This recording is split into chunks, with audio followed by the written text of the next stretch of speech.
Welcome guys, my name is Cody and I'll be presenting my Sociology Exam take-home theorist assignment. The first 5 theorists I pick, I found information from them from the textbook and on the internet.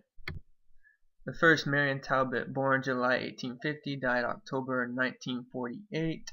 I couldn't find a whole lot of information to gather from her in the text. All it really said is that she was an advocate for higher women's education, and what I found online was similar.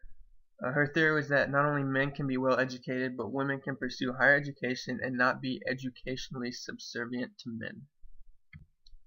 Jane Addams, born 1860, died 1935. The textbook was quite beneficial for the sociologist, however, because there was plentiful of information. Addams is a well-known sociologist, and she's also was a social reformer. Addams strove to bridge the gap between the powerful and powerless. Addams' theory was that she believed men and women should have equal rights and opportunities. Talcott Parsons was born December 1902, died May 1979. The book doesn't help me much with this sociologist, so I referred mainly to my information I could find on the internet, and he found out he produced a theoretical system that came to be known as structural functionalism. Parsons believed human action is voluntary, intentional, and symbolic. Robert Merton, born 1910, died 2003. Merton was a believer in functionalism and strived to maintain it. Functions can keep a group or social system in balance. Merton's theory, explained by the internet, was that an expectation, whether it be correct or incorrect, affects the outcome of a situation or the way a person or group will behave. Grace Abbott, born November 1878, died June 1939. The textbook says that she was the chief of the U.S. government's Children's Bureau, but that's all it said. There was very little information on her. Online, I found out that her theory was children should be treated better. She was an advocate for children's rights.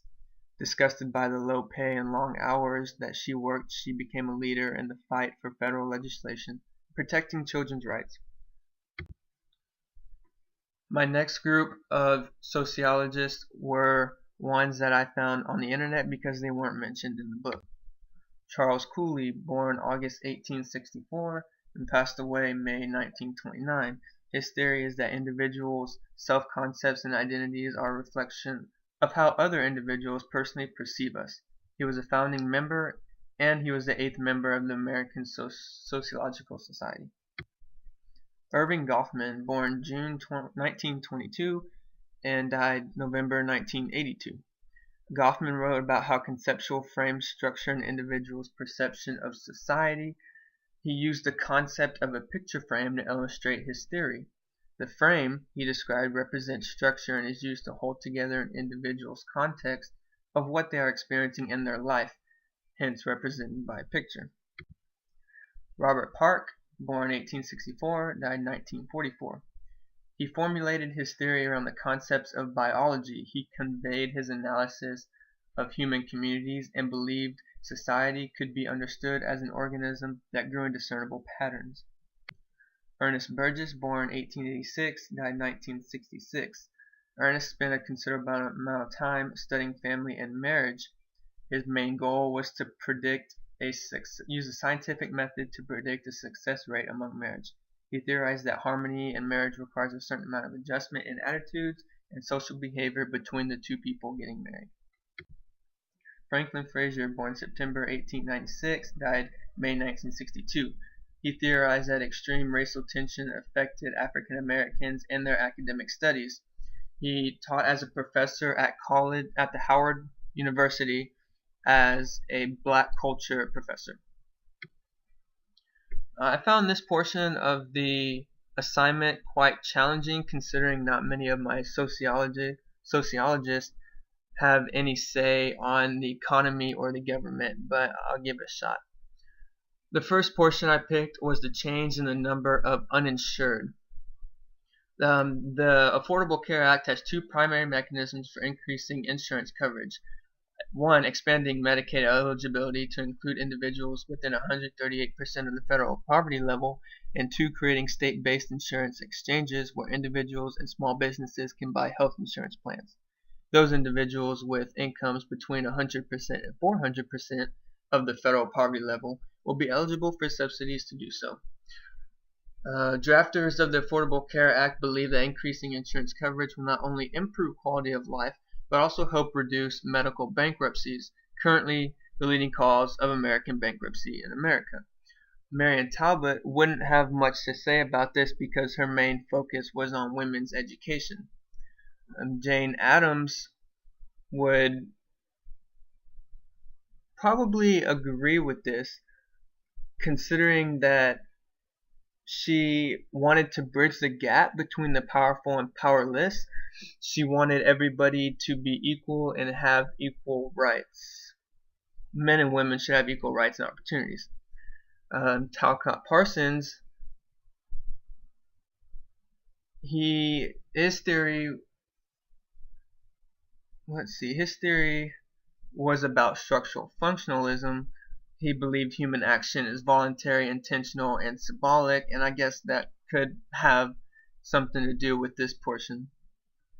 Robert Merton, he was a believer in functionalism, wanted to maintain it. There is an expectation, correct or incorrect, affects the outcome of a situation in the way a person or group will behave, and the Affordable Care Act is new and it affects many of the people whether they agree or disagree with it, because there's nothing to change about it. Grace Abbott, the next one, wanted better benefits for children and hours worked in factories to be more reasonable, but children don't have much to do with this. Okay. Second portion of the Affordable Care Act, I picked coverage requirements for large employers. Large employers must offer coverage to their full-time employees and dependents. Coverage must be affordable and at minimal cost for certain employees. Employees subject to tax penalties if any employee receives tax credits for exchange coverage. And I think the one sociologist that I picked that would have a big factor in this would be Jane Addams, and would also be Grace Abbott, because Grace Abbott wanted better opportunity for children and also children in the workforce, and to have better pay and opportunities. And Jane Addams was a social reformer as well as a sociologist, and she wanted everybody to be equal, men and women. And I think the Affordable Care Act is trying to help out everybody in an equal amount of opportunity and provide everybody for the best that they can. The rest of the sociologists I picked don't pertain to the Affordable Care Act, and I couldn't quite connect them to it without putting nonsense. So that's all I got, and I know it's not everything I needed to put, but I hope you enjoyed.